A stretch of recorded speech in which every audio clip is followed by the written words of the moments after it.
नमस्कार। यो आजको विशेष यो अलिकति फरक तर राजनीतिक प्रसङ्ग। यसलाई हामीले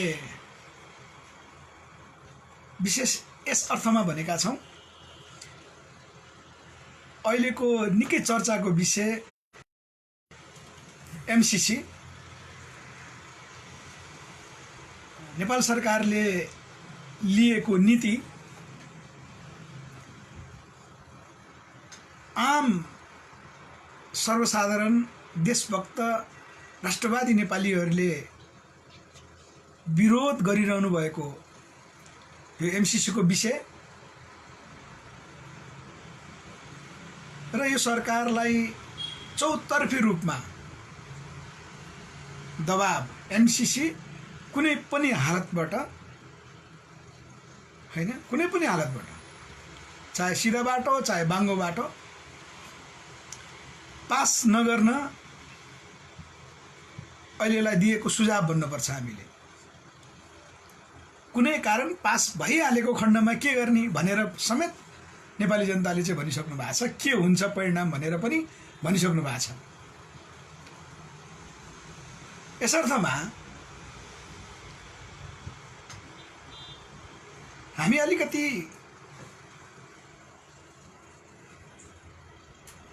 त्यो कन्फ्युज त्यसलाई मेटाउन सक्छौँ कि नेपाली जनता जसले राष्ट्रको पक्षमा आफ्नो अभिमत राखिरहनु हुँदा अझ थप प्रष्ट हुनको निमित्त केही गोलमोटल तरिकाले चाहिँ यहाँ राज्य र सरकार त्यसको चाहिँ अलिकति फरकलाई हामीले चाहिँ पुष्टि गरौँ र यो एमसीसीलाई संसदबाट किन पास गरिँदैछ हैन, यसको महत्त्व के हो, यो त्यति बाहिर बहसको विषय बनेको छैन। अब राष्ट्रिय मिडियाहरूले यस्ता कुराहरूमा त्यो बहस उठाउनको निमित्त उहाँहरूलाई चाहिँ केही अवरोध पनि होला। जस्तो हामीले धेरैजना विशेषज्ञहरूको कुराकानी सुन्छौँ। एउटा प्रश्न के उठेको छैन भने यो संसदबाट पारित गर्नुको कारण भन्ने कुरा छ हैन। यसको असर के हुन्छ, यो सरकारले चाहिँ किन अहिले बाहिरी रूपमा भन्नुपर्छ किन चाहिँ एमसीसी पास गर्नुको निमित्त मरिहत्ते गरेको छ। यो सरकारको मात्र नभइकन यो एमसीसीलाई अझ विपक्षी दल नेपाली काङ्ग्रेस विशेष गरी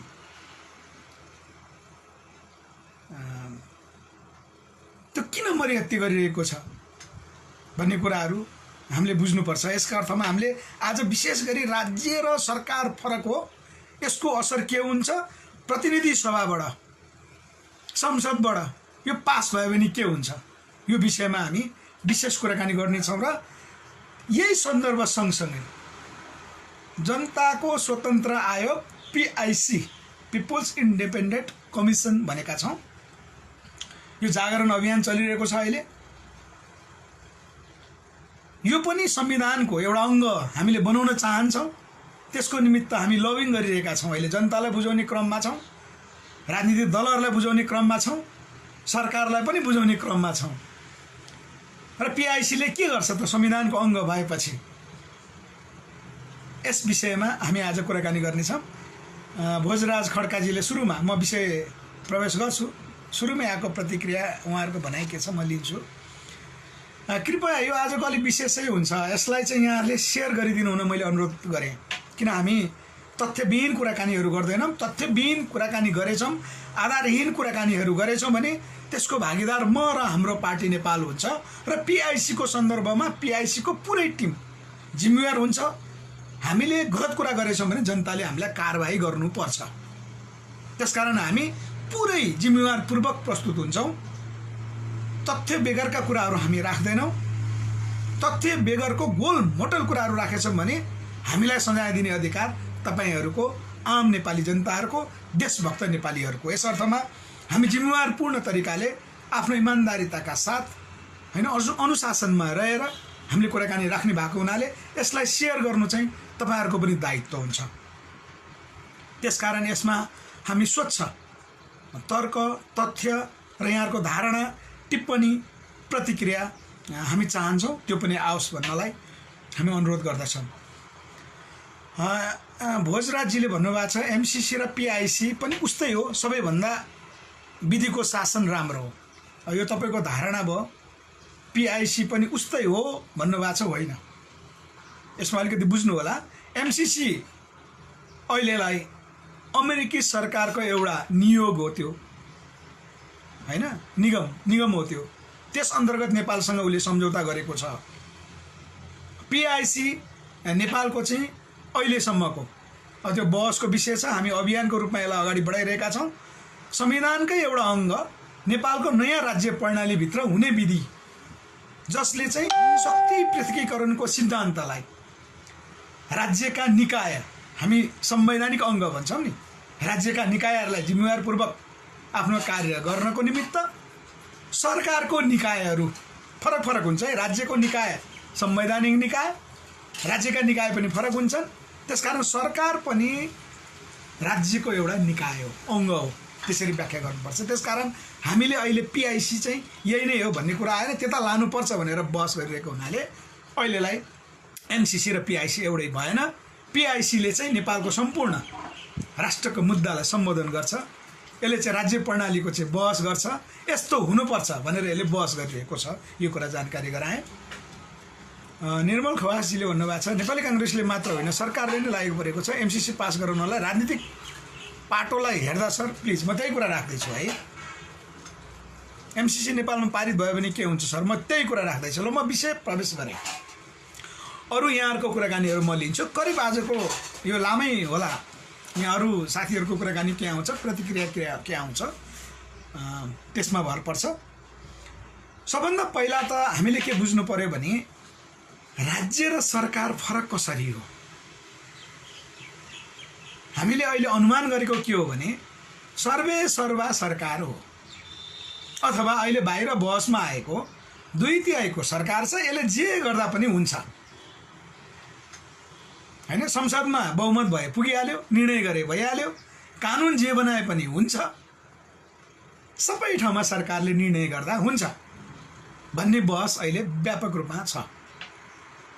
र नेपाली जनताले नि मलाई आमले यही कुरा अलिकति बढी बुझेको हो कि बुझेको भन्दा नि यसलाई मान्यता दिएको अथवा यसमा प्रश्न नभएर हुन सक्छ, त्यो कुरा होइन।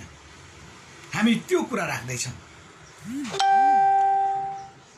राज्य भनेको म राज्य र सरकारको चाहिँ फरक जान्छ। हामीले के भन्यौं भने सरकार हामीले बुझ्नु पर्यो, सरकार संविधानको एउटा अङ्ग हो। फेरि पनि भने मैले सरकार संविधानको एउटा अङ्ग हो। त्यो संविधान नेपालको मूल कानुन भन्छौँ हामी। त्यो मूल कानुन कार्यान्वयन गर्नको निमित्त राजनीतिक संरचना अन्तर्गत त्यो सरकार बनेको हुन्छ। त्यसकारण संविधान आफैमा फेरि सर्वे सर्वा हो त भन्दा होइन। संविधान नेपालको मूल कानुन भनेको त्यसले इङ्गित गरेको हुन्छ। त्यो संविधान अन्तर्गत त्यो संविधान कसरी चलायमान हुन्छ भन्ने मुलुकी ऐन छ। अर्को मुलुकी ऐन जो नेपालको पहिलो मुलुकी ऐन जङ्गबहादुर राणा श्री 3 प्रधानमन्त्री त्यो बेलाका 1910 मा चाहिँ नेपालमा मुलुकी ऐन, पहिलो मुलुकी ऐन उनी बेलायत गएर आइसकेपछि यहाँ लेखिएको भन्छन्। त्यसमा कानुन छ नि त, कानुन सोसर भनौँ, यो हुन्छ नेपालमा, यो हुन्छ भन्ने कुरा चाहिँ मुलुकी ऐनमा छ। त्यो मुलुकी ऐनले समग्र नेपालको चाहिँ प्रतिनिधित्व गर्छ। नेपाललाई कसरी चलाउने, कहाँ लाने, अर्थात् यसलाई अहिलेलाई हामीले के भन्न सक्छौँ भने नेपालको राष्ट्रिय नीतिको रूपमा पनि मुलुकी ऐनलाई लिन सक्छ हैन। संविधान त्यसलाई कार्यान्वयन गर्नको लागि ऐन कानुनहरू बन्छ। हाम्रो चाहिँ 301 वटा भन्दा बढी ऐन कानुन बन्न पर्थ्यो, जो बन्ने क्रममा छ। कतिवटा बनिसक्यो मलाई अहिले त्यो पुरै जानकारी भएन, यो संवैधानिक ज्ञाताजीहरूले बताउनुहुन्छ। अब त्यो कानुन बनाउने पनि फेरि निकाय त संसदै हो हैन। तर चाहिँ संविधान कार्यान्वयन गर्नको निमित्त ऐन कानुन बन्छ। त्यो ऐन कानुन अनुसार सरकार गठन भएको हुन्छ। यसर्थ सरकार संविधानको एउटा अङ्ग हो भन्ने कुरा हामीले बुझ्नु पर्यो। सरकार नै सर्वे सर्वा, चाहे 2/3 होइन, जति चाहिँ पूर्ण मत ल्याए पनि सरकार एकलौटी रूपमा भए पनि, विपक्षी नभए पनि सरकारले सर्वे सर्वा निर्णय गर्न सक्दैन। ऊ पनि चल्ने बाटो हुन्छ। उसलाई गाइडलाइन केले गर्छ? राज्यको सिद्धान्तले। त्यो राज्यको सिद्धान्त भनेको संविधान हो, नेपालको मुलुकी ऐन हो। त्यो संविधान कार्यान्वयन गर्नको निमित्त बनेका ऐन कानुनहरू हुन्। यति कुरा चाहिँ प्रष्ट बुझौँ है। अहिले यहाँ सरकार भयो भने सम्पूर्ण कुरा हुन्छ, सरकारले साराका सारा निर्णय गर्छ भन्ने जो भ्रम छ हैन, त्यो मलाई धरी भन्छन्। म यो वडामा चुनाव जितेको, म यहाँको राजा हो, मैले जे भने त्यही हुन्छ भन्छन्। मलाई रामेछापमा एउटा वडा अध्यक्षले पनि त्यही भनेको थिएँ, 13 नम्बर वडा अध्यक्ष, म सर्वे सर्वा हुँ भनेको थिएँ। मैले त्यतातिर व्याख्या जान चाहिनँ। यहाँ म काठमाडौँको 3 नम्बर वडामा पनि त्यही भनेको छ। हाम्रो यहाँ 3 नम्बर वडाका वडा अध्यक्षजी हुनुहुन्छ, उहाँ लगातार 3 पटक चुनाव जित्नु पनि भएको छ। उहाँहरूले पनि त्यसो भन्नुहुन्छ। त्यो अपव्याख्या हो, त्यो गलत हो हैन। अब अर्को हामीले पिआइसीको कुराकानीहरू जोड्छौँ। अब राज्य भनेको के हो त? संवैधानिक अङ्ग भनेको के हो त? हामी त्यतातिर जाउँ। राज्यको अङ्ग, संवैधानिक अङ्ग भनेको जस्तो अख्तियार दुरुपयोग अनुसन्धान आयोग सबैले सम्झिने, यो राज्यको अङ्ग हो, यो सरकारको अङ्ग होइन। यो हेर्नुहोस् है, यहाँ केही भन्नुभएको छ युवराजजीले अगाडि निर्मल खवास सरकार मात्र सर्वश्रेष्ठ हुन सक्दैन, नेपाली जनताको मनोभाव नभई सरकार एक कदम अगाडि बढे परिणाम उल्टो देखिन्छ। ठिकै छ, टिप्पणी पछि गर्नु होला है, म पछि लिन्छु। हिजो देउबाको सामु ओलीले महाकाली पास गरी भारतलाई बिजुली बिल खर्ब आउँछ भन्थे, आज ओलीको सामु एमसिसी पास गरी अर्ब आउँछ विकास हुन्छ भन्थे। यी एउटै ढ्याङ्का। ठिक छ, म यो कुराकानीहरूमा जान्छु। मैले त्यसपछि अब समग्र पछि मात्र लिन्छु है यो विषय टुङ्ग्याएर। संविधानको संवैधानिक अङ्ग जस्तो अख्तियार दुरुपयोग अनुसन्धान आयोग एउटा हो, यो राज्यको अङ्ग हो। राज्य भनेको कसरी बुझौँ भने सिङ्गो नेपाल हैन, यो हाम्रो एउटा शरीर जस्तो बुझौँ। जस्तो हाम्रो शरीर, हाम्रो आँखा, नाक, कान, मुख हैन, हाम्रो ज्ञानेन्द्रिय इन्द्रियहरू हुन्छन्, हात खुट्टाहरू हुन्छन्, सबैका आफ्ना काम छन् नि। राज्य सञ्चालन हुनको निमित्त, नेपाल राष्ट्र अगाडि बढ्नको निमित्त उसलाई चाहिँ आफ्नो काम गर्ने, आफ्नो फरक फरक काम गर्ने निकायहरू हुन्छ। त्यस्तो निकाय अन्तर्गत अख्तियार दुरुपयोग अनुसन्धान आयोग एउटा निकाय हो हैन। त्यसै गरी सुरक्षाको पाठ हेर्ने नेपाल प्रहरीको विभाग एउटा विभाग हो त्यो। हेर्नुहोस् है, अर्को नेपाली सेना जो नेपाल राष्ट्रको सुरक्षा गर्नको लागि परिआएको खण्डमा अन्तिममा चाहिँ हैन, नेपाल राष्ट्रको विरुद्ध, दुश्मनका विरुद्ध चाहिँ लडाइँ लड्नको निमित्त बनाएको चाहिँ संरचना हो। यो राज्यको अङ्गहरू हो। त्यो हामीले त्यसरी बुझौँ हैन। यस्तै विभिन्न विभागहरू हुन्छ, विभिन्न अङ्गहरू हुन्छ। यसै अन्तर्गत राजनीतिक अङ्ग हो सरकार। कुरा बुझ्नुभयो नि, राजनीतिक अङ्ग। यसको प्रावधान संविधानमा चाहिँ लेखिएको हुन्छ नि। सरकार यसरी गठन हुन्छ, जनताले चुनावबाट चाहिँ जनप्रतिनिधिहरू जिताउनुहुन्छ हैन, उहाँहरू चाहिँ सङ्घीय सांसदहरू जनप्रतिनिधि सभामा आउनुहुन्छ, त्यहाँ नियम कानुनहरू बनाउनुहुन्छ भनेर भनिन्छ नि। संविधानमै प्रश्न लेखिया छ नि हैन। सरकार गठन कसरी हुन्छ, विघटन कसरी हुन्छ, राष्ट्रपति चयन कसरी हुन्छ भन्ने कुरा सबै त्यहाँ लेखिएको छ नि संविधानमा हैन। र संविधानमा नेपाली जनताको मौलिक हक भनेर चाहिँ त्यहाँ 31 वटा भन्दा बढी बुँदामा लेखिया छ है। यद्यपि म संविधानको पुरा व्याख्याता होइन, मेरो विषय होइन, म राजनीतिक मान्छे हो, राजनीतिक कुराकानी राख्छु।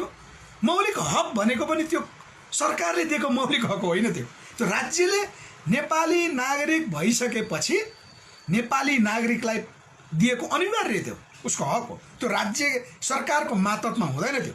त्यो नेपाल राष्ट्रको मातहत हुने भयो, राज्यको मातहत हुने भयो। त्यसकारण मौलिक हक भनेको हरेक नेपालीले पाउने हक भनेको त्यहाँ किटान गरिएको छ संविधानमा।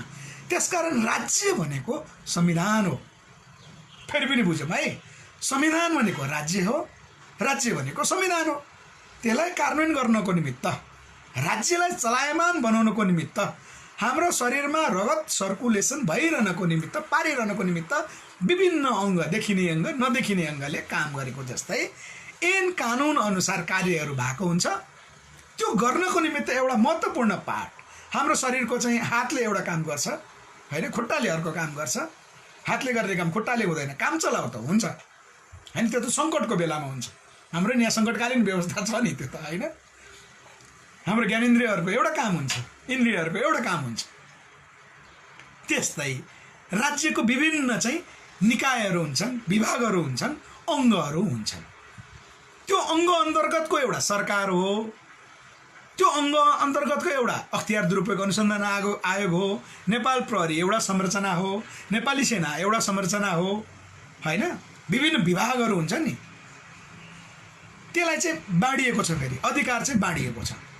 अधिकार भनेको कतिपय राजनीतिक नेतृत्वहरू प्रतिनिधि सभामा पुगिसकेपछि त्यहाँबाट चाहिँ नियुक्ति हुन्छ। यो विषयमा म अहिले आउँछु होइन। त्यहाँ चाहिँ प्रमुखहरू जस्तो हाम्रो संवैधानिक परिषदले नियुक्त गर्ने अख्तियार दुरुपयोग अनुसन्धान आयोगका प्रमुखहरू है, नेपाली सेनाका प्रमुखहरू, त्यो चाहिँ रक्षा मन्त्रालयले स्वीकृत गर्नु पऱ्यो नि, क्याबिनेटले निर्णय गर्नु पऱ्यो भन्छन् नि, प्रहरी प्रमुखहरू होइन। संवैधानिक निकायको आयोगका प्रमुखहरू पनि राजनीतिबाटै नै निर्णय हुने हो नि त। भनेको राजनीतिक निर्णय चाहिँ होइन, तर त्यो निर्णय गर्ने तरिका छ नि त। हाम्रो प्रधान न्यायाधीशज्यूहरू, न्यायाधीशज्यूहरू, न्याय परिषद ऐन छ। त्यो न्याय परिषद ऐन भनेको चाहिँ त्यसमा 5 जना 6 जनाको चाहिँ हुन्छ। प्रधानमन्त्री हुनुहुन्छ होइन, गृहमन्त्री, त्यस्तो चाहिँ एउटा हाम्रो सभामुख। त्यस अन्तर्गत हुने कार्यहरू भनेको सरकार पनि कसरी चल्नुपर्छ त, सरकारले गर्ने कामहरू के हो, उसको मूलतः दायित्व भनेको कहाँ प्रति हुन्छ, संविधान प्रति हुन्छ, मुलुकी ऐन प्रति हुन्छ। त्यो मुलुकी ऐन भनेको राष्ट्रिय नीति हो। नेपाललाई कता लाने, नेपालभित्र यो हुन्छ यो हुँदैन त भन्नु परेन। यो हुन्छ भनेपछि अरू बाँकी सबै हुँदैन भने हो नि होइन। जुन कुरा यो हुनुपर्छ भनिसकेपछि छुवाछुत हुनु हुँदैन भनेको चाहिँ फेरि हुनुपर्छ भन्ने कुरा त हुँदैन।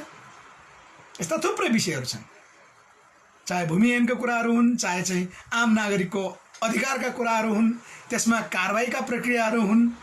यी सबै चाहिँ राज्यका होइन कानुनहरू, मुलुकी ऐन, त्यो कार्यान्वयन गर्नको निमित्त बनेको सरकार हो। र यहाँ आमलाई के भन्ने हो भने अहिले मैले फेरि पनि दोहोऱ्याएँ, सरकार नै सर्वेसर्वा हो।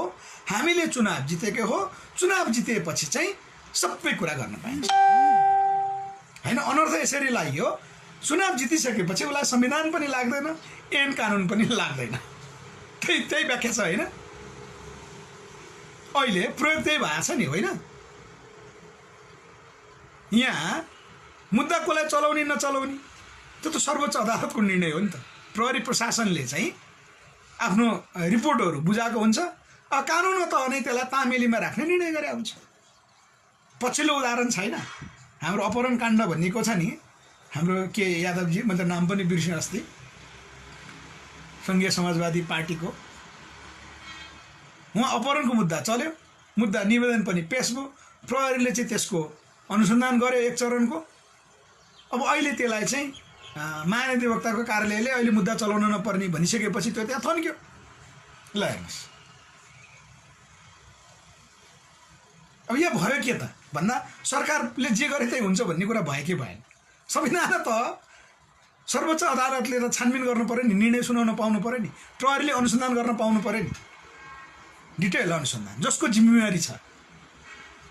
अपहरण भयो कि भएन, त्यो कानुन अनुसार चाहिँ त्यसलाई दोषी कति दिनुपर्ने होइन।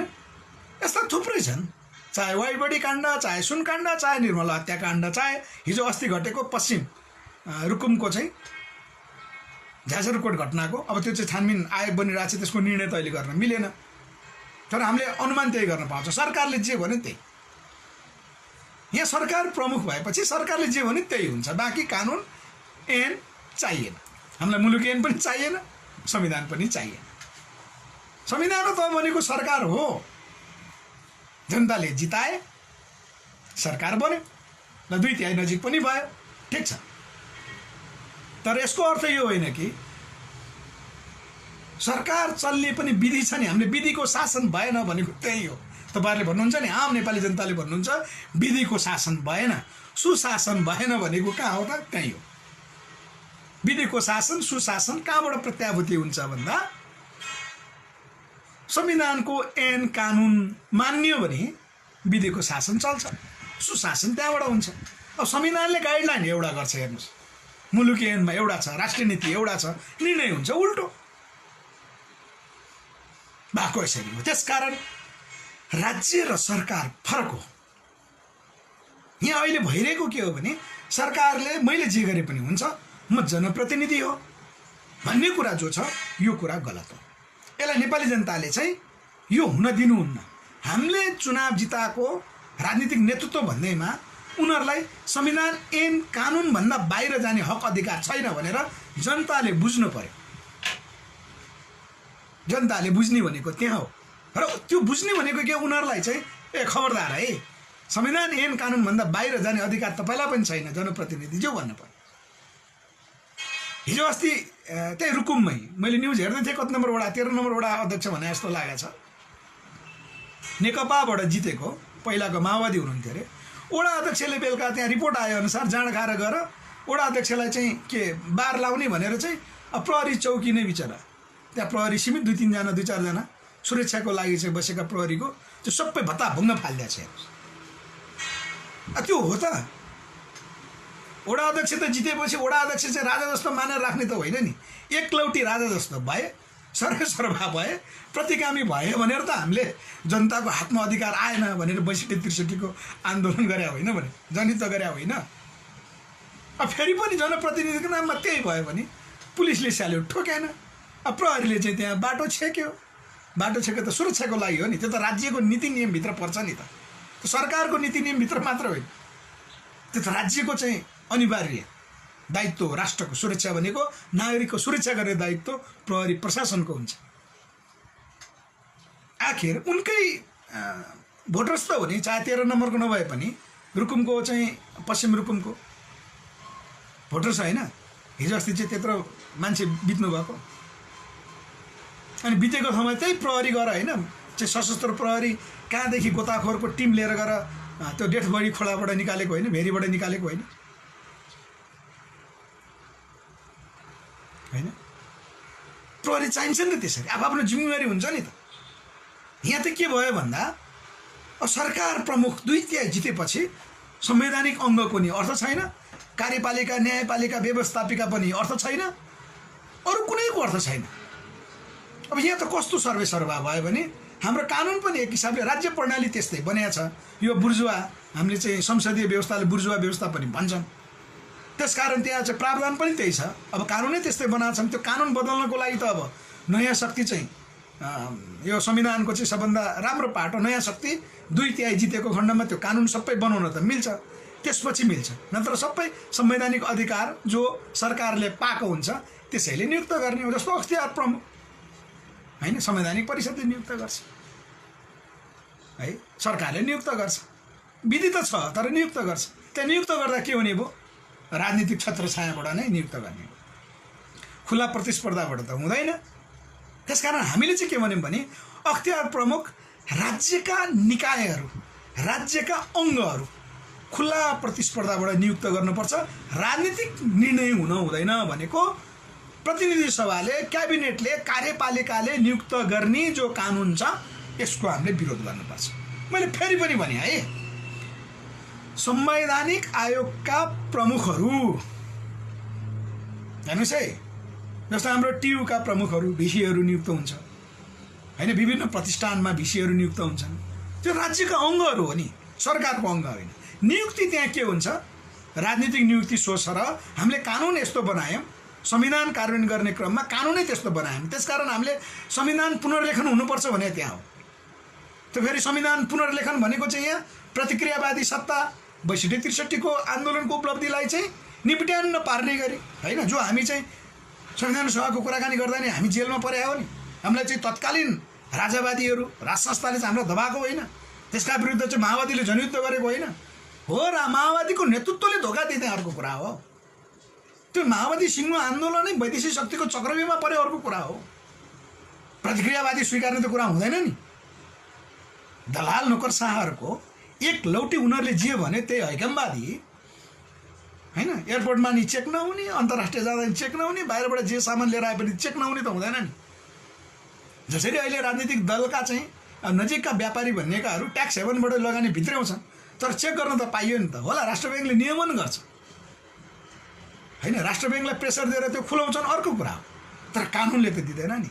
सर्वे सर्वा संविधानभन्दा माथि त छैन नि। हामीले त्यो उपलब्धि ल्याउनलाई 62-63 को आन्दोलन गरे हो, जनयुद्धमा भाग लिएको हामीले, न कि संविधान पुनर्लेखन गर्ने नाममा हामीले प्रतिगामी सत्ता या राज संस्था ल्याउने भन्ने कुरा त होइन नि। त्यो भनेको के हो भने संविधान पुनर्लेखन गर्ने भनेको राज्यका अङ्गहरू जसरी चलायमान हुन पर्थ्यो, जसमा राजनीतिक हस्तक्षेप अस्वीकार्य हुन पर्थ्यो, त्यो कानुन बनाउने भने अब हामीले त्यो कानुन, राज्यको कानुन, संविधान बदल्नु भनेको चाहिँ सिङ्गै प्रतिक्रियावादी सत्तालाई, राज संस्थाहरूलाई, यी पुनरुत्थानवादीहरूलाई ल्याउने भने होइन। यो हत्याराहरू त हामीलाई थाहा छ नि। धर्म हत्याकाण्डको हत्याराहरू त मलाई लाग्छ राष्ट्रवादी देशभक्त हामीहरू सत्तामा पुगेको धेरै समय लाग्दैन। हामी त 1 हप्ताभित्रमा निर्णय गर्न सक्छौँ जस्तो लाग्छ। 101 प्रमाण बाहिर आएको छ हैन। धर्म हत्याकाण्डको चाहिँ अहिले पछिल्लो चरण हाम्रो लालबहादुर मगरजीले भनिदिनु भएको छैन। बिचरा लालबहादुर मगर धर्म हत्याकाण्डको साक्षी मान्छे त्यहाँ। हामीले त कुराकानी गऱ्यौँ, उहाँले जेलमा कोच्यो नि। सोरखुट्टेमा चाहिँ एउटा होटल सञ्चालकको हत्या गरी उनको हत्या गरेको हत्यारा भनेर उनलाई जेलमा कोच्यो। रिपोर्टिङ त कति छ त्यो अर्को कुरा हो, तर देशभक्तहरूको सरकार बनेन, समस्या त्यहाँ हो। त्यसको निमित्त संविधान संशोधन गर्नु भनेको कारण कहाँ हो भने राज्यका निकायहरू, राज्यलाई सञ्चालनका निमित्त जुन जुन संरचनाहरू छन् त्यहाँ राजनीति नियुक्ति नहुने गरी चाहिँ हामीले कानुन बनाउनु पर्छ भने हो। यो कुरा राम्रोसँग ध्यान दिनु होला। हाम्रा वरिष्ठ अधिवक्ता सरले पनि हेरिरहनु भएको छ हामीलाई। मेरो आदरणीय सङ्गठनका गुरु डाक्टर बुद्धि नेपाली पनि आउनु भएको छ यहाँ, मैले दर्शन गरेँ। बुद्धि नेपाली उहाँ दलित विकास आयोगको चाहिँ अध्यक्ष पनि हुनुहुन्छ। सङ्घर्ष यति गर्न सिकाउनु भएको छ। हाम्रो गुणराज घिमिरे सर वरिष्ठ अधिवक्ता हुनुहुन्छ। यो भइदियो के भन्दा राज्य सञ्चालनमा राजनीतिक नियुक्ति हुने जो प्रणाली हामीले विकास गऱ्यौँ, अवरोध त्यहाँ भयो। त्यो अवरोध फुकाउनलाई हामीलाई के चाहियो? संविधान संशोधन चाहियो। मुलुकी ऐन परिवर्तन गर्नु पर्यो। मुलुकी ऐन जङ्गबहादुरको पालादेखिको मुलुकी ऐन अहिले त्यही छ। त्यसले गर्दा चाहिँ मुलुकी ऐनलाई टेकेर कानुन बन्न सकिरहेको छैन। त्यही कानुन बाधा छ। यसको निमित्त त एक किसिमको राजनीतिक आन्दोलन पनि चाहिन्छ, राजनीतिक निर्णय पनि चाहिन्छ, तर सत्तामा कस्तो मान्छे पुग्नु पर्यो त भन्दा विशुद्ध चाहिँ कोहीसँग नजुक, टक्कर लिन सक्ने हैन। टक्कर लिनु पर्यो। नेपाली जनताले बरु अहिले प्रतिरोध गरेको हेर्नुहोस् त, हाम्रो चाहिँ उत्तराखण्डको मुख्यमन्त्री आदित्यनाथले हेर्नुहोस्, यी कथित चाहिँ हिन्दू धार्मिक अतिवादीहरूको चाहिँ गुरु भन्छन् तिनी। उनले के भने, नेपालले भारतसँग बढी न्यु खोज्ने हो भने तिब्बत बन्छ है भन्दै। यो कुरा त उनले अहिले भन्नै पर्थेन, हामीलाई पहिलादेखि थाहा छ नि। चीन र भारत मिल्यो भने नेपाल खाउँला भन्ने विचार गरे होला, त्यस्ता सम्भव छैन। नेपाललाई चाहिँ भारतले चीनको काठ तिब्बतको डर नदेखाए हुन्छ। उनका भारत जोगाइदिएको नेपालले हो, यो धेरै कुरा नगर। यतापट्टि हाम्रो आजको विषय छैन। त्यसकारण आदित्यनाथको विरुद्ध आम नेपालीहरू हेर्नुहोस् त, तर जिम्मेवार राजनीतिक नेतृत्वहरू बोलेको काहीँ पाउँछौँ? हामी राज संस्थावादीका यी राजावादी भनौँदाहरू उनीहरूले चाहिँ दिल्लीसँग कुराकानी गरेर मोदीको छत्रछायामा परेर नेपालमा राज संस्था ल्याउँछौँ भनिरहेकाहरूको आज बोली फुटोस् त। आदित्यनाथलाई गरेर भेटेका नि हत्यारा ज्ञानेन्द्रले आदित्यनाथको पाउ परेर नेपालमा राज संस्था बिउताइदेऊ, मेरो प्रतिक्रियावादी सत्ता बिउताइदेऊ भनेर चाहिँ खुट्टा ढोकेका होइन। आज ती हत्याराहरूले बोलुन् त यहाँ ट्विटरमा ट्यु गरेर हुन्छ? नेपाली जनता त्यो बेकुब छैनन् अहिलेका। 62-63ले नेपाली जनताले जो अधिकार दिएको छ त्यो अधिकारको भरपूर प्रयोग गरेको छ नेपाली जनताले। त्यसकारण नेपाल राष्ट्रको विपरीत जो जान्छ हैन। यसमा चाहिँ म एउटा क्रान्तिबाट उदाउनुभएका नेता हाम्रो चाहिँ चीनका अहिलेका महामहिम राष्ट्रपति सी जिनपिङको कुरा, उहाँको भनाइ, जाने बेलाको भनाइ, चीन विरुद्ध आँखा लाउनेहरूलाई हामी हड्डीको धुलो बनाइदिन्छौँ भन्नुभएको छ। हड्डी छाला काट्छौँ पनि भन्नु भएन, हड्डीको धुलो बनाउँछ भन्नुभएको छ। हामीले त्यही कुरा गर्छ। नेपाल राष्ट्रको विरुद्ध फेरि पनि सरकार 2/3 छ भन्दैमा नेपाली जनताको दम्भको विरुद्ध नेपाली जनताले जो आग्रह गरिरहेछन्, जो विनय गरिरहेछन्, जो 2007 सालपछि नेपाली जनताले अधिकार माग गरिरहेछन्, विकासको एजेन्डा खोजेका छन्, अधिकारको एजेन्डा खोजेका छन्, जिम्मेवारीको एजेन्डा खोजेका छन्, यसलाई टेकेर एमसीसी सत्ताबाट पास गर्ने कोसिस गरे भने तिनीहरूका हड्डीको धुलो, म त भन्छु मेरो त चिया बगान छ, त्यो हड्डीको धुलोको चाहिँ मल बनाएर हाल्छु म। मैले त्यो भाषा प्रयोग गर्छु। त्यसकारण एमसीसी संसदबाट किन पास गर्न मरियत्ते गरे? अब त्यतापट्टि प्रवेश गरौँ हामी। करिब करिब राज्यका अङ्गहरू फरक हुन्। सरकार राज्यको एउटा अङ्ग हो, उनीहरूका आफ्ना जिम्मेवारीहरू छन्।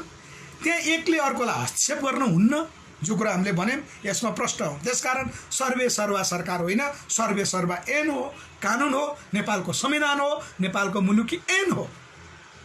के नेपालको संविधानले एमसीसी माग गर्छ? अमेरिका हस्तक्षेप यहाँ चाहिँ माग गर्छ त? मुलुकी ऐनले नेपालमा चाहिँ त्यो माग गर्छ? गर्दैन। अनि गर्दैन भने सरकारले चाहिँ त्यही अन्तर्गत बनेको एउटा विभाग सरकारले चाहिँ किन मर्यादा गरेको?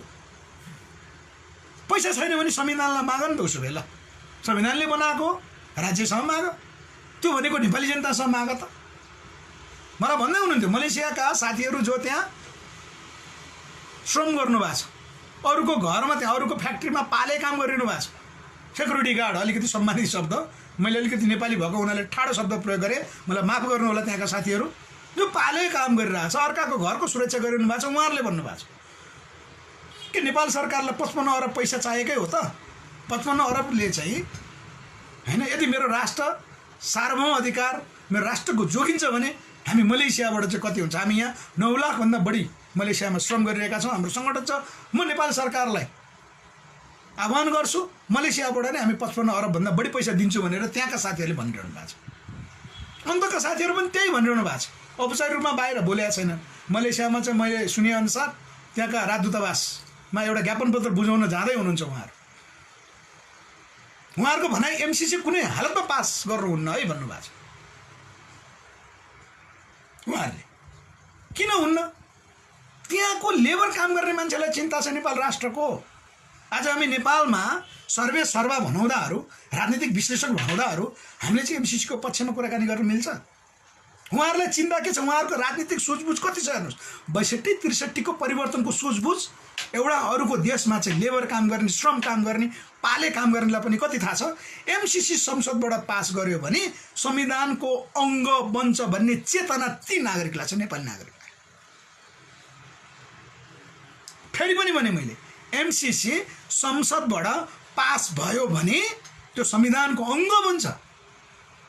फेरि पनि ध्यान दिए, संविधानको अङ्ग बन्छ, यो कुरा ध्यान दिउँ। संविधानको अङ्ग भनेको नेपाल सरकार पनि एउटा संविधानको अङ्ग हो। अख्तियार दुरुपयोग अनुसन्धान आयोग पनि संवैधानिक निकाय हो।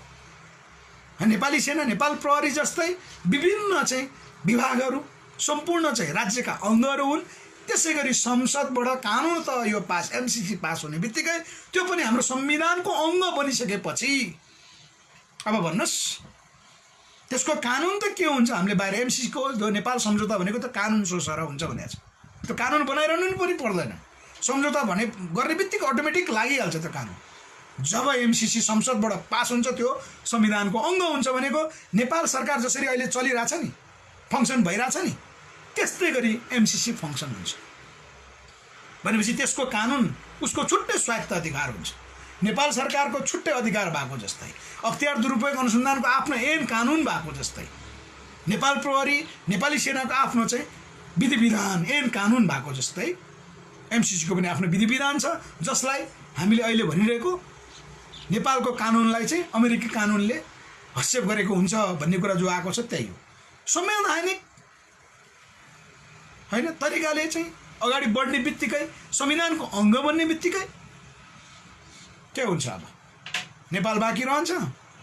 अर्थात् नेपालको सामन्ती व्यवस्था हटाउनलाई त 62-63 जतिको आन्दोलन चाहियो, 10 वर्षको जनयुद्ध चाहियो त्यहाँसम्म प्रवेश गर्नको निमित्त, हैन? त्यहाँ वैधानिक अवैधानिक आन्दोलन चाहिँ जनयुद्ध गर्नु पर्यो।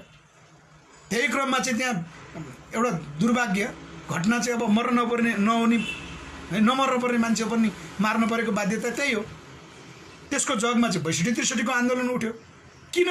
नेपालको चाहिँ त्यो संविधान सामन्ती व्यवस्था दलाल नोकरसाहरूको शासन हटाउनको निमित्त। त्यसले बल्ल 62-63 को अन्तरिम संविधान मार्फत जग बसाल्यो नेपालको। भनेको संविधान पुनर्लेखन नगरिकन त्यो हट्दैन। एमसीसी हट्दैन। पछि संसदबाट पास भयो भने संविधानै बदल्नु पर्छ। संविधान बदल्नलाई के हुनु पर्यो? 2/3 को सरकार बन्न पर्यो, होइन? 2/3 को सरकार बन्न पर्यो। एमसीसी पास भएपछि अब उसले के 2/3 को सरकार चुन्ने गरी नेपालमा उसले माहौल छोड्छ? छोड्दैन।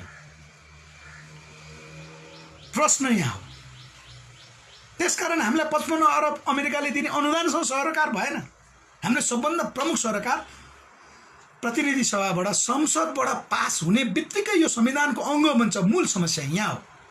यस अर्थमा म नेकपाका भीम रावलजीलाई पनि अनुरोध गर्न चाहन्छु, नेकपाका लीलामणि पोखरेललाई पनि म भन्न चाहन्छु, त्यहाँ कानुन संशोधन गरेर संसदबाट पास गर्ने भन्ने कुरा, एमसीसी को कानुनहरू त्यहाँ कतिपय छन् त्यसलाई पास सुधार गर्नुपर्छ, संशोधन गरिसकेपछि पास हुन्छ भन्ने कुरा, यो कुरा फिर्ता लिनुहोस्। यो घुमौरो तरिकाले एमसीसी पास गर्नुपर्छ भन्ने तर्क हो। यो फेरि पनि भने मैले भीम रावल र लीलामणि पोखरेललाई मैले फेरि पनि भने, जसले उहाँ लगायत जसले एमसीसी को कानुन त्यहाँ संशोधन गरेर 10-11 वटा मुद्दा कति छ त्यो संशोधन गरेर, अझ त्यसको चाहिँ नेतृत्व झलनाथ खनाल हुनुहुन्छ, त्यो संशोधन गरेर एमसीसी पास गर्नुपर्छ भनिरहनु भएको छ। यो झन् खतरनाक खेल। किन नेपालमा संविधानको अङ्ग बनेर एमसीसी छिर्ने बित्तिकै उसले कानुन उसलाई केही पनि चाहिँदैन। उसलाई वैधानिक रूपमा नेपालको संविधानभित्र प्रवेश गर्नु छ, त्यो संशोधन गरेर भए पनि पास हुन्छ। यो नेपाली जनताको विरोधलाई अर्को तरिकाबाट छेड्नको लागि हो। त्यसकारण झलनाथ खनाल, भीमराव लगायत नेकपाका जो साथीहरूले बोलिरहनु भएको छ, ठिक त ठिक हो, तर संशोधन गरे पनि तपाईहरुले भन्नुहोला संशोधन गर्नु परे पनि बरु प्रतिनिधि सभाबाट पास नगरिकन संविधानको अङ्ग नबनाइकन एमसीसी प्रोजेक्टको रूपमा ल्याउने हो भने प्रब्लम छैन। किन हामी संविधान त भोलि राष्ट्रवादीहरूले त चुनाव जित्छन्, अब राष्ट्रवादीहरू नै उदाउँछन्, त्यसपछि हामी त्यसलाई खारेज गरौँला, तिनीहरूको चाहिँ के गर्नुपर्ने गरौँला।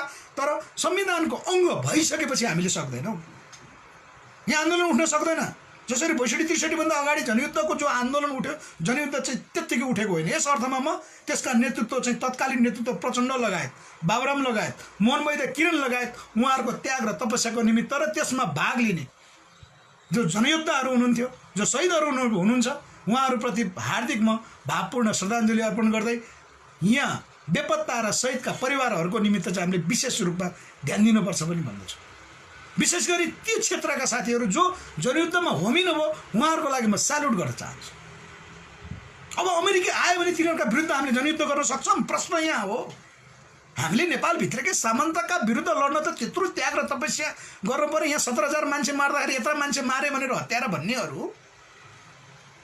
भोलि अमेरिकीसँग लड्न पर्दाखेरि चाहिँ यहाँ हजारको कुरा आउँछ, लाखौँ लाखका कुराहरू आउँछ। के त्यो नेपालले गर्न सक्छ? नेपालको लक्ष्य अहिले कोहीसँग जनयुद्ध गर्नुपर्ने हो?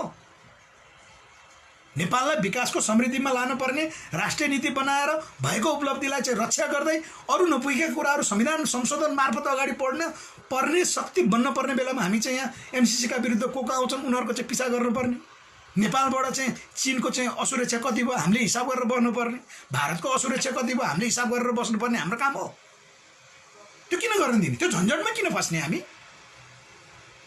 त्यसकारण एमसीसी जसरी हुन्छ संसदबाट पास गर्नुपर्छ भन्नुको कारण हो संवैधानिक अङ्ग बनाउनको निमित्त भन्ने कुरा बुझ। यसकारण घात छ यो। संशोधन गरेर भए पनि कुनै पनि हालतमा एमसीसी पास गर्नु हुँदैन। यो कुरा ध्यान दिउँ हामीले, यो कुरा बहसमा उठाउँ। यसकारण यसलाई भने यो सबैले सेयर गर्नु, सबैलाई यो कुराहरू पुर्याउनु पर्यो, हामीले यो कुरा बुझाउनु पर्यो। हामीले यो कुरा गलत रहेछ भने संविधानको व्याख्या मैले गर्ने नभए पनि त्यसको मूलभूत कुराहरू, मुलुकी ऐनको कुराहरू, ऐन कानुनका कुराहरू, संविधानबाट प्रतिनिधि सभाबाट संसदबाट पास गर्ने कुराहरू यो गलत भनेछु भने मलाई तुरुन्तै नेपाल सरकारले कारबाही गरोस्। म कारबाही भोग्न तयार छु। यति कुरा नेपाली जनताले भन्दाखेरि गलत कुरा भनेछु भने नेपाली जनतालाई यो संविधान विपरीत गलत कुरा अराजक कुरा मैले भ्रमपूर्ण कुरा फैलाएछु भने म अहिले यहीँ यो रेकर्ड छ, मलाई नेपाल सरकारले जस्तो सुकै सजाय दिने पनि म स्वीकार छु, म मन्जुर छु। तर कृपया यसलाई सबैले सेयर गरिदिनु। यो चान्चुने कुरा छैन। यो नेपाली जनताको आगामी बाटो त्यो होइन। नेपाली जनताको आगामी बाटो भनेको यहाँ सुखी र समृद्धि नै हो। नेपाललाई समृद्धितर्फ लानुपर्छ। समृद्धितर्फ नलगिकन नेपाली जनतालाई सुख प्राप्त हुँदैन। हामीले थुप्रै काम गर्न बाँकी छ। एक किसिमले बुर्जुवा भए पनि संविधान पाएका छन्। त्यही संविधानलाई टेकेर हामी अगाडि बढ्नुपर्ने छ, न कि यहाँ अहिले त्यसको जगमा होइन। त्यो बेलादेखि चाहिँ मैले त्याग र तपस्या गरेँ भनेर बिचरा पुराना नेतृत्वहरूले जति गरे उहाँहरूको काम 62-63 पछि सकियो। अब युवाहरूको पालो हो, अब नयाँ पुस्ताहरूको पालो हो। अब नेपालको राष्ट्रिय नीति जो भनेको छ, नेपालको कम्तीमा पनि 100 वर्षको मार्गचित्र जो आउनु पर्यो, 100 वर्षको मार्गचित्र संविधानमा आउनु पर्यो, मुलुकी ऐनमा आउनु पर्यो होइन, ऐनमा आउनु पर्यो त्यो कुराहरू, नेपालको मार्गचित्र। त्यसपछि त्यसलाई कार्यान्वयन गर्नको निमित्त सरकार बन्नु पर्यो। त्यो सरकारको नेतृत्व अब जनताले कसरी चुन्नु पर्यो भन्दा युवा पुस्ता जो नीतिलाई टेकेर काम गर्छ, त्यस्ता राजनीतिक नेतृत्वहरू जनताले चुन्नु पर्यो। जनताले यो कुरा बुझ्नुपर्छ। यो कुरा नबुझ्नुको परिणाम आज हामीले भोग्यौँ। हुँदाहुँदै एमसीसी कुनै हालतमा संसदबाट पास भयो भने यो संविधानको अङ्ग बन्छ। संविधानको अङ्ग बन्ने बित्तिकै हेरौँ त्यसको पछाडि चाहिँ हामी लड्न सक्छौँ। उदाहरणको निमित्त हामी संविधानको अङ्ग बनेको कारण हामीले कोशी सम्झौता 2011 सालमा मातृका प्रसाद कोइरालाको पालामा सम्झौता भएको कोशी सम्झौता अहिले खारेज गर्न सक्छौँ त हामीले? कुरा यहाँ हो। के भने आज कोशी क्षेत्रको मान्छेलाई थाहा होला, सप्तरीका मान्छेलाई थाहा होला, मोरङका मान्छेलाई थाहा होला। 2054 सालमा महाकाली सन्धि भयो। महाकाली सन्धि के भयो? अझै पनि त्यो पास भएको छैन। त्यसकारण महाकाली सन्धि पास, संसदबाट पास नहुँदा त त्यत्रो काम गरेछ भने एकीकृत महाकाली सन्धि भन्ने टनकपुर त्यहीँ गरियो। हामीले हटाउन सक्छौँ। आज त्यसको कारण, महाकाली सन्धिको कारण आज लिम्पियाधुरादेखि कालापानीसम्मको जमिन भारतले मेरो भन्यो। आदित्यनाथले के भने? धम्की दिए। योगी आदित्यनाथ जस्तो आध्यात्मिक मान्छे भनेर जो हामीले पुजेका थियौँ होइन, हिन्दू राष्ट्रको एउटा सम्मानित व्यक्तित्व आध्यात्मिक गुरु हो कि भनेर हामीले जो त्यो सबै भ्रम रहेछ जो मानेका थियौँ, उनले आज नेपाल तिब्बत जस्तो हुन्छ भनिदिए। यो मान्ने हुँदैन। त्यसकारण सरकार सर्वेसर्वा होइन। सरकारको पनि निश्चित काम गर्ने तौर तरिका छ। ऊ बाँधिएको छ ऐन कानुनबाट, मुलुकी ऐनबाट बाँधिएको छ, संविधानबाट बाँधिएको छ। नेपाली जनताले अहिले संविधानलाई टेकेर कुराकानी गरिरहेको हो। यस अर्थमा यी राष्ट्रघाती देशद्रोही राजनीतिक नेतृत्वहरू जो हामीले भनिरहेका छौँ, फेरि पनि यो संसदमा तुरुन्तै पास गरियो भने म त भन्छु हामी आत्मघाती हुन तयार छौँ। हाम्रो पार्टी नेपालका कार्यकर्ताहरू तयार बनाइसकेका छौँ। हामी यो देश अमेरिकाहरूको कब्जामा रहँदाखेरि हामी बाँच्न सक्दैनौँ। म चाहिँ बाँच्न सक्दैन। हाम्रो पार्टी नेपालका कोही पनि कार्यकर्ता हामी त्यसरी प्रतिबद्धता गरिरहेका छौँ। हामी त्यसै आफूलाई देशभक्त भनेका छैनौँ। हामी आत्मघाती हुन तयार छौँ। हामी सिद्ध्याउँछौँ, नेपाल राष्ट्र सिद्ध्याउनलाई सिद्ध्याउँछौँ, हामी पनि सिद्धिन्छौँ। आत्मघाती बन्न तयार छौँ ताकि हाम्रा छोरानातीहरू त बाँच्छन्। जसरी चाहिँ 1997 हाम्रा शहीदहरू गङ्गालाल धर्मभक्त, दशरथ चन्द, उहाँहरू चाहिँ शहीद हुनुभयो नि। त्यसै गरी बलभद्र कोरहरू, भक्ति थापाहरू, अमरसिंह थापाहरू, हामी त्यसै गरी एमसीसीको कारण नेपालको संविधानको अङ्ग बनेर नेपालमा अमेरिकी सत्ता प्रवेश भएछ भने हाम्रो पार्टी नेपाल तयार छ। हामी आत्मघाती हुन तयार छ। यो भन्ने कुरा होइन, यो काम गर्ने कुरा हो। त्यसकारण यहाँ हामीले के भने, मैले पछिल्लो चरण एमसीसी कुनै पनि हालतमा पास हुनुहुन्न र नेपाली जनताले भन्छौँ एमसीसी पास गर्ने पार्टीहरू जो खुल्लमखुल्ला घोषणा गरेका छन् तिनीहरूका दारा खुस्काइदिए हुन्छ, मुख भत्काइदिए हुन्छ। ल को बोल्दो रहेछ उनीहरूका थुतुना च्याद्दिए हुन्छ। नेकपाका कार्यकर्ता, नेकपाका समर्थक, नेकपालाई पैसा दिइदिकन पाल्ने चाहिँ व्यापारीहरू को हुन्? काङ्ग्रेसका चाहिँ त्यस्ता को हुन्? एमसीसीका समर्थक पार्टीका को हुन्? तिनीहरूका आजैबाट चाहिँ थुत्न सुरुवात गरे हुन्छ। होइन भने उनीहरूले पार्टी विरुद्ध बोलुन्। एमसीसी पास भएको खण्डमा मेरो नेतृत्वको म बङ्गरा झार्न तयार छु, तिनीहरूका विरुद्ध आत्मघात गर्न तयार छु भनेर भन्न पर्यो। आत्मघात भनेको आत्मघाती बन्न तयार छु भनेर भन्न पर्यो त्यस पार्टीका कार्यकर्ताहरू। अनि देशभक्त राष्ट्रवादी देखिन्छ। होइन भने अब नेपालको अस्तित्व सकिसकेपछि, विश्वको चाहिँ सबभन्दा स्वर्ग जस्तो देशको अस्तित्व सकिसकेपछि एमसीसी पास भयो भने सिद्धिन्छ। मैले अघि त्यत्रो व्याख्या गरेँ। संविधानको अङ्ग बनेपछि अब बाँकी केही गर्न सक्दैनौँ।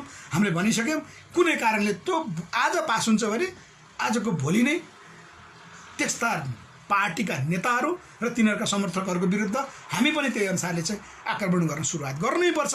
नेपाली जनताले यो कुरा बुझ्नै पर्छ। यति कुरा भन्दै म अब पीआईसीको विषयमा प्रवेश गरेँ। त्यसपछि म तपाईँहरूका टिप्पणीहरू के छन्, प्रतिक्रियाहरू के छन् त्यो लिन्छु। कृपया यतिको कुराकानी गरिसकेपछि यसलाई सेयर गर्नलाई चाहिँ तपाईँहरूले नभुल्नु होला। सेयर गर्नु तपाईँहरूको धर्म हुन्छ। यसै अन्तर्गत हामीले पीआईसी जनताको स्वतन्त्र आयोग यसलाई के भन्यौँ भने यो संविधानको एउटा हामी निकाय बन्न चाहन्छौँ। जसरी अख्तियार दुरुपयोग अनुसन्धान आयोग एउटा छ, राज्यका चाहिँ अङ्ग कार्यपालिका, न्यायपालिका, व्यवस्थापिका एउटा अङ्गहरू छन्, राज्यका अङ्गहरू छन्, अरू विभागहरू छन् होइन। संविधानलाई टेकेर जसरी सरकार एउटा अङ्ग बन्यो त्यसै गरी जनताको स्वतन्त्र आयोग भन्ने एउटा अङ्ग बनाउनु पर्छ है भनेर हामीले अहिले त्यो लबिङ गरेका छौँ। यो भनेको चाहिँ यस्तो हो, जनताको हक अधिकार प्रत्यक्ष रूपमा स्थापित हुने। तपाईँहरूले राज्यका चाहिँ निकायहरूबाट न्याय पाउनु भएन भने अन्तिममा निर्णय गर्ने एउटा स्वतन्त्र निकाय, त्यसको परिकल्पना गरिएको छ। त्यसको डिटेल जान्नलाई हाम्रा वेबसाइटहरू छन्, हामी लिङ्कहरू पठाउँछौँ, त्यो हेर्नुपर्छ। त्यसमा आज त्यो विषयमा हामी यहाँ व्याख्या गर्न सक्दैनौँ। हामीले भनेको पीआईसी जनताको स्वतन्त्र आयोग यो राज्यको अङ्गको नयाँ अङ्गको रूपमा हामीले परिकल्पना गऱ्यौँ र हामीले सरकारलाई चाहिँ यो लबिङ गर्दैछौँ। आम नेपाली जनतालाई पनि हामीले बुझाउँदैछौँ। यसकारण यो जनताको स्वतन्त्र आयोग भन्ने चाहिन्छ है। हामीले यो देख्यौँ कस्तो छ त भनेर नेपाली जनतालाई हामीले सोध्दैछौँ। त्यो सोध्नको निमित्त बनेको हाम्रो एउटा सङ्गठन छ, अहिले एउटा संस्था भनौँ, जनताको स्वतन्त्र आयोग जनजागरण अभियान भन्ने छ। हामी यो विश्वमा छरिएर रहेका नेपालीहरू सम्मिलित भएका छौँ। यसले के गर्छ, नेपालका विकृत राजनीतिक नेतृत्वहरूलाई लाइनमा ल्याउँछ, राज्यका निकायहरूलाई लाइनमा लिएर आउँछ। राज्यका निकायहरूको आफ्नो काम गर्ने ऐन कानुन छ, त्यो ऐन कानुन अनुसार काम गर्नको निमित्त यसले दबाब दिन्छ। भन्नुको अर्थ अख्तियार दुरुपयोग अनुसन्धानले त्यो अनुसारको काम गरेन भने त्यसलाई जिम्मेवार बनाउँछ। कार्यपालिकाले कार्यपालिकाको अधिकारभन्दा बाहिर गयो भने त्यसलाई जिम्मेवार बनाउँछ। व्यवस्थापिकाले आफ्नो जिम्मेवारभन्दा बाहिर गएर निर्णय गर्यो भने त्यसलाई चाहिँ नियमन गर्छ। र राज्यका निकाय भने तल ओडादेखि सबै ठाउँमा जहाँ अराजक हुन्छ, जहाँ विधिको शासन हुँदैन, विधिको शासन कार्यान्वयन गराउनको निमित्त जनताको स्वतन्त्र आयोग अहिले जनजागरण जो अभियान छ यसले चाहिँ नियमन गर्छ र तिनीहरूलाई अहिलेलाई ध्यानाकर्षण पत्र बुझाउँछ। त्यसकारण ऐन कानुन नियम बदल्नुपर्छ, त्यो पछिको कुरा। हामीले अहिले के भनेका छौँ, यो गठन गर्नुपर्छ है। अबको राज्य प्रणालीमा यो नभएको कारणले होइन, हाम्रो यहाँ उदाहरण आउँछ, हामीले एउटा सिङ्गो घर त बनाउँछौँ, त्यसमा वायरिङ बिजुलीहरू पनि फिट गर्छौँ, तर हाम्रो कोठा कोठामा कहिले कहिले लाइन सर्ट भइदिन्छ क्या। लाइन सर्ट भनेको त्यही भ्रष्टाचार। 2 नम्बरी जो राजनीतिक नेतृत्वले मन लागि काम गर्ने भनेको त्यो लाइन सर्ट भएको। त्यो लाइन सर्ट भएकोलाई निभाउनलाई हामीले मेन स्विच अफ गऱ्यो भने के हुन्छ, त्यो सर्ट कामै हुँदैन, त्यसले आगो लाग्दै सक्दैन। त्यसकारण हामीले पीआईसीले कन्ट्रोल गर्ने हो, कमान्ड कन्ट्रोल, त्यस्तो किसिमको एउटा मेकानिजम, एउटा प्रणाली संविधानको अङ्गको रूपमा परिकल्पना गरे हौँ। अख्तियार दुरुपयोग अनुसन्धान आयोग भएको जस्तै उसको सार्वजनिक पदमा बसेको व्यक्तिहरूको भ्रष्टाचारलाई, त्यो गलत क्रियाकलापलाई उसले छानबिन गर्ने अधिकार लिएर बसेको जस्तै महालेखा निरीक्षण यो कार्यालय, परीक्षा नियन्त्रण कार्यालय जो छ उसले नेपाल सरकारको अडिटहरू सानो वडादेखि केन्द्रसम्मको अडिट गरे जस्तै, नेपाल प्रहरीको, नेपाली सेनाको आफ्नो काम भएको जस्तै, अरू सम्पत्ति शुद्धिकरण आयोगको एउटा काम भएको जस्तै यो पीआईसीको एउटा काम हुन्छ। अब त्यसको अधिकार, काम, कर्तव्यहरू त हामीले कानुनले चाहिँ तय गर्नुपर्छ, त्यो पछिको कुरा हो। त्यो पीआईसी पनि संविधानको एउटा अङ्गको रूपमा हामीले गठन गर्न सक्नुपर्छ। त्यसको निमित्त अब देशभक्त राष्ट्रवादी युवाहरू त्यहाँ आउनुपर्छ है। अब पीआईसी नभइकन हुँदैन। पीआईसी भयो भने सारा कुराको चाहिँ समस्याको समाधान हुन सक्छ। हामीले त्यसरी परिकल्पना गरेका छौँ। त्यो विषय चाहिँ अब हामी जनतामा आएर बहस गर्छौँ, ठाउँ ठाउँमा आएर चाहिँ त्यो कार्यक्रमहरू राख्छौँ, त्यहाँ भाग लिइदिनु हुनेछ भन्ने हाम्रो अपेक्षा छ।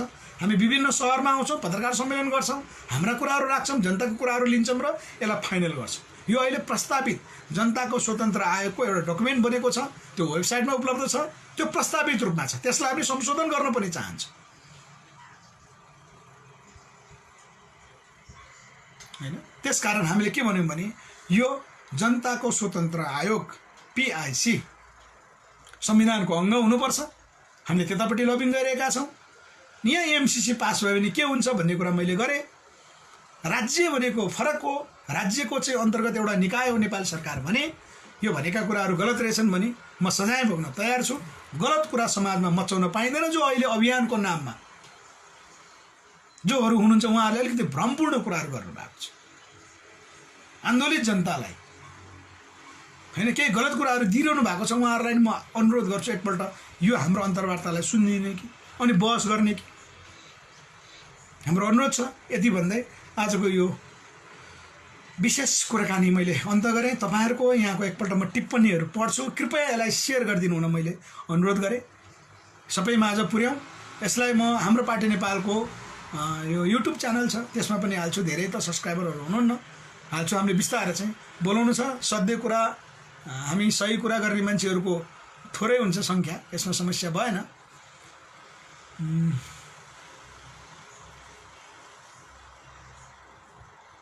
म केही प्रतिक्रियाहरू हेर्छु। निर्मल खवासजीको मैले पढिसकेका छु, युवराजजीको पढिसकेका छु। दीर्घकालीन आयोजना हो, ठिक छ। मेरो तपाईँहरूलाई एउटा आग्रह छ कि युवराजजी, तपाईँहरू यो हो यो हो यो हो भनेर तोक्नुहुन्छ हैन, तोक्नुहुन्छ। अब तिनीहरूको विरुद्ध हैन, तिनीहरूको विरुद्ध चाहिँ अब भनेको मान्दा तपाईँले भनेको कुरा पनि त हुन्छ भनेर के गर्ने? सबैलाई थाहा छ, आज नेपाली जनतालाई पनि थाहा भयो नि। तर अब आन्दोलनको मोर्चा कस्नु पर्यो, हामीले गर्नु खोजेको त्यो हो। त्यसकारण अब तपाईँले भनेका कुराहरू चाहिँ हामी सडकमा आएर, अब यो लकडाउन पनि सिद्धिँदैछ, हामीले बृहत्तर रूपमा मोर्चा बनाएका छौँ। हामीले झापा आन्दोलनका नेतृत्व राधाकृष्ण मैनालीदेखि लिएर अहिलेका चाहिँ दिग्गज व्यक्तित्वहरू खुल्न बाँकी छ। उहाँहरू हामी खुलाउँछौँ, त्यो नेतृत्व गर्न आउँदै हुनुहुन्छ। हामी अब आन्दोलनको मोर्चामा देख्यौँ। अब समस्या नदेखाउँ, समस्या समाधानको निमित्त सङ्गठित हुँ न। तपाईँ मैले कहीँ सङ्गठित भएको पनि देख्दिनँ, आफ्नो पुरा परिचय पनि देख्दिनँ। कहिले कसलाई कहिले काहीँ समर्थन गरेको देख्छु हैन। त्यसकारण तपाईँहरू चाहिँ यो हुन्छ यो हुन्छ यो हुन्छ भनेर जनतालाई भनेर काम छैन। आज 3 करोड नेपाली जनताले नै त्यही भन्ने हो भने कहाँ हुन्छ त? हुँदैन नि। यो त बुर्जुवा जो 3तिरबाट तलब खाने पत्रकारको जस्तो काम भयो हैन। इन्डियन एम्बेसीबाट नि खाने, राजनीतिक नेतृत्वबाट नि खाने, अनि यो हुन्छ पत्रकारहरू बन्ने, अनि योभन्दा पछि के हुन्छ भनेर सोच्ने, अनि सूचना चाहिँ बाहिर लाने जस्तो गरे आउँछ। त दाल भात खानको लागि बिचरा पत्रकारहरू बाँच्नको लागि के गरौँ हैन। हाम्रै साथीहरू पनि त्यही छन्। उनीहरू लाजै नमानिकन हामीलाई भन्नुहुन्छ के गर्ने सर, भात खानु पऱ्यो बाँच्नु पऱ्यो भन्नुहुन्छ। हामी त्यस्तो नगरौँ हैन। हामी बाँच्न सकेका छौँ। बाँच्न सकेकाहरू के गरौँ भने अब आन्दोलनको मोर्चामा आउँ। यो अन्तिम पटक हो। हेरौँ यो सरकारको बुद्धि फिर्छ। MCC संसदबाट पास हुँदैन, यो फेल हुन्छ हैन। यो संसदबाट पास हुने स्थिति आयो भने बरु प्रधानमन्त्रीले राजीनामा दिएर उहाँले चाहिँ सरकार फेरिदियो भने यो अड्किन्छ MCC। बरु अर्को सरकार बनाउँला, केही फरक पर्दैन। त्यसको विरुद्ध नेपाली जनताले आन्दोलन गर्नुपर्ने हुन्छ। सकभर त अहिले क्याबिनेटबाट नै यसलाई चाहिँदैन भनेर चाहिँ निर्णय गर्दै हुन्छ MCCलाई, फरकै परेन। यो संसदमै किन लगिरहनु पर्यो हैन। संसदबाट फिर्ता लिए भइहाल्यो। सभामुखको टेबलमा जो पुगेको छ, सूचीकृत भएको छ, त्यसलाई फिर्ता ल्याए भयो। त्यसकारण हामीले के गरौँ भने बरु यो आन्दोलन, यो सरकारका विरुद्धै आन्दोलनमा जानुपर्ने हुन्छ। एकजना साथीलाई गाली गरिहालेँ, भिडियो कल गरेको र ओछ्यानमा पल्टेर म कथित त नभए क्रान्तिकारी जनयुद्ध गरे भन्नुहुन्छ, ओछ्यानमा सुल्टेर फोन गर्नुहुन्छ अनि गाली गर्दै कि म अलिकति त्यही अनुसारको पनि छु। त्यसकारण पार्टी प्रणाली नै ठिक छैन क्या सर भन्नुहुन्छ राजन कार्कीजी। ठिक छैन भने ठिक छैन, तपाईँले के गर्नुहुन्छ गर्नु नि त। ल तपाईँको पार्टी प्रणाली ठिक छैन, माने तपाईँको कुरा, तपाईँको राइट भयो। के गर्नुहुन्छ, के गर्नुहुन्छ ल भन्नुहोस्। तपाईँहरू जस्तो व्यक्ति भएर पनि बिग्रेको के विकल्प दिनुहोस्। तपाईँले ठिक छैन भन्नुभयो, ठिक छ। तपाईँले क्या सर भन्नु, ठिक छ, तपाईँको कुरा माने मैले, विकल्प दिनुहोस्। हामीले त विकल्प दियौँ नि त, पिआइसीको विकल्प दियौँ। हाम्रो पार्टी नेपाल राजनीतिक मुद्दासहित सरकारमा पुग्नुपर्छ अनि हामी यो काम गर्छौँ भने विकल्प दियौँ। तपाईँले भन्न खोजेको के हो भन्नुहोस्। कि तपाईँ राजन कार्कीको नाममा कोही इन्डियन दलाल हुनुहुन्छ, तपाईँ सिआइए अथवा रको एजेन्ट हुनुहुन्छ अथवा कुनै देशको एजेन्ट हुनुहुन्छ? होइन भने विकल्प नदिकन तपाईँले भन्न खोजेको के हो? हेलचक्राइ गर्ने कुरा हो यो। पार्टी प्रणाली, पार्टी नभएदेखि नीति कसले बनाउँछ? नेपालको नीति कसले बनाउँछ मलाई भन्नुहोस्, कानुन कसले बनाउँछ भन्नुहोस्। यस्तो अल्टर कुराकानी गर्नेहरू तपाईँहरू राष्ट्रघाती देशद्रोही हो। मलाई लाग्छ तपाईँ नेपाली होइन, राजन कार्कीको नाममा तपाईँ नेपाली हुनुहुन्न। हेर्नुहोस्, कोही इन्डियनहरू हुनुहुन्छ तपाईँ कि आदित्यनाथको कोही चेला हुनुहुन्छ भने भन्नुहोस् न। हामीले चिनाएको छैन, इन्डियनहरू चिने, हाम्रै साथीहरू छन् थुप्रै इन्डियन, नेपाललाई माया गर्नुहुन्छ उहाँहरू। इन्डियाको चाहिँ अशोक मेहताजीहरू बोलिसक्नुभयो नेपालको पक्षमा, एसडी मुनिहरू बोलिसक्नुभयो, बरु त्यहाँको वरिष्ठ पत्रकार आनन्द स्वरूप वर्मा नेपालको पक्षमा बोलिसक्नुभयो, लिम्बियाधुरा नेपालको भनिसक्नुभयो। तपाईँ यस्ता कुराहरू गर्नुहुन्छ? नआउनुहोस् यस्ता कुरा। तपाईँ बेकार आफूलाई चाहिँ तपाईँहरूलाई चिन्ने हो भने त्यही अनुसारको कुराकानी, चिनेको छैन अहिलेसम्म, सामाजिक सञ्जालबाट कुराकानी भएको छ, कुनै प्रब्लम छैन। यस्ता कुराहरू नराख्नुहोस्, गद्दार नबन्नुहोस्। हेर्नुहोस्,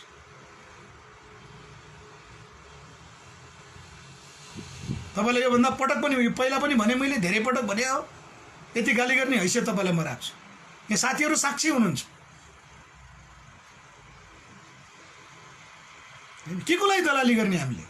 नेपाल राष्ट्रको विरुद्ध के को लागि लाग्ने हामीले? के को लागि बाँच्नुहुन्छ तपाईँ? पार्टी प्रणाली गलत छ, ठिक छ त, प्रणाली गलत छ भने ठिक के हो भन्नुहोस् न त। भन्नुहोस् कि प्रत्यक्ष निर्वाचित कार्यकारी राष्ट्रपतीय शासन हो भने यसो हुन्छ भन्नुहोस्। होइन, तपाईँको राज संस्थावादी हो भने राजा आएपछि यो हुन्छ भन्नुहोस्। तपाईँको राजालाई बोल्न लाउनुहोस्। तपाईँको राजाको कुरा त यहाँ आइ नै हाले। आदित्यनाथ तपाईँको गुरुले नेपाल तिब्बत बनाइदिन्छु भनिहाले। तपाईँ त्यो वादी हो कि होइन मलाई थाहा छैन। तपाईँको कुराकानी सुन्दा मलाई लाग्छ तपाईँ खतरनाक इन्डियन एजेन्ट हो। तपाईँ त्यसको लागि काम गर्नुहुन्छ, नभए कतै तपाईँ भड्काउने काम गर्दै हुनुहुन्छ। यति भने तपाईँले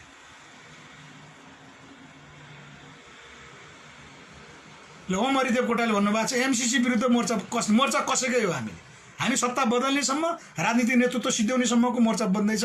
त्यही कुरा भगानी भने होइन। तपाईँहरू गलत केही नहुनुहोस् भने स्वागत सरहरू। होइन, तपाईँ चाहिँ संयुक्त आन्दोलनमा जाने होइन कि नजाने, तपाईँको स्वागतजीलाई सोध्नुहोस् के बिग्रिया छ, कति बिग्रिया छ भन्ने कुरा। तपाईँ गाँठी कुरा बुझ्नुहोस्। ओम हरिजीलाई मैले अर्को कुराकानी तपाईँलाई केही सामाजिक सञ्जालमा हाम्रो कोड बनेको छ, उहाँहरूको विरुद्ध हामीले कोड गरेका छौँ, त्यो घोषणा गर्न नपरोस्। होइन, यहाँ आन्दोलन गरेर के हुन्छ भन्ने कुरा पुलिसले 2 लट्ठी हान्दाखेरि मेरो ढाड र खुट्टा भाँच्यो भनेर किन भन्नु पर्यो? तपाईँको स्वागत नेपालजीको को कार्यकर्ता भने होइन? आन्दोलन पनि गर्ने, खुट्टा भाँच्यो भनेर चाहिँ मेरो खुट्टा भाँच्यो पनि भन्ने?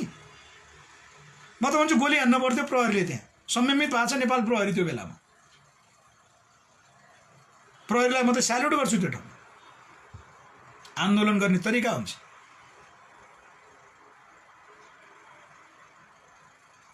होइन, त्यसकारण तपाईँहरू जस्तो गलत ठाउँमा प्रयोग हुनुभयो भने नेपालमा परिवर्तन आउँदैन। भएको त्यही हो कुरा, बुझ्नुहोस्। ल, मार्क नेपाल मनसेवा केन्द्र कडा छ सर भन्नुभएको छ। ल, धन्यवाद गोपाल सर। कडा होइन, यो अनिवार्य हो। नेपाल राष्ट्रको विरुद्ध खेल्ने तत्त्वहरू तपाईँ हाम्रै नेपाली दाजुभाइ, हाम्रा साथीहरू भएर कसरी आछन् हेर्नुहोस् त गोपालजी। यो सही हुँदैन नि। हेर्नुहोस्, किन बाँच्ने भने नेपाली नभइकन त्यो त गुलाम दलाली गरेर किन बाँच्ने? त्यो जीवन त बाँच्नुपर्ने आवश्यकता छैन। हेर्नुहोस्, कम्तीमा हाम्रो पुस्ताले त्याग गऱ्यो भने तपाईँ हाम्रो पुस्ता पछिकाले त सुख पाउँछन् नि। होइन, नेपालीको चाहिँ पहिचान चिनाइरहन पाउँछन् नि, पाउँदैनन्। कुरा त्यही त हो। तपाईँ हामी त्यसकारण त भयो। ल, हस्, के आक्रोशपूर्ण मैले कुराकानी राखेँ। तपाईँहरूले कुतर्क राख्नु भएको हुनाले मैले त्यो भनाइहरू राखेको हुँ। किनभने हाम्रा दुश्मनहरू हामीसँगै छन्। हाम्रा सबभन्दा योजना एकदम ठिक छ भनेर आएका छन्, हामीले चिनेका छौँ। होइन, कि अब राष्ट्रवादीहरूको ठुलो छ मोर्चा बनिएको छ। अब के राष्ट्रवादीहरूले चाहिँ राष्ट्रघातीहरूलाई सिद्ध्याउने समय हो, नाम खोलिन्छ सबैको। यही कुराकानी राख्दै ल, आजको यो फेसबुक लाइभ मार्फतको हाम्रा कुराहरू यहीँ अन्त्य गरेँ। यो कुनै युट्युब राष्ट्रिय च्यानलमा दिँदा यतिको कुराकानी हुन सक्दैन थियो। उनीहरूले प्रश्न सोध्न पनि सक्दैन।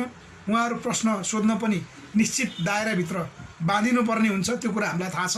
त्योभन्दा हाम्रो चाहिँ सबैभन्दा अगाडि जे हो त्यही कुरा राख्नको निमित्त यो सामाजिक सञ्जाल, यो फेसबुक होइन, अरू माध्यमहरू, यो नै सबैभन्दा आधिकारिक छ।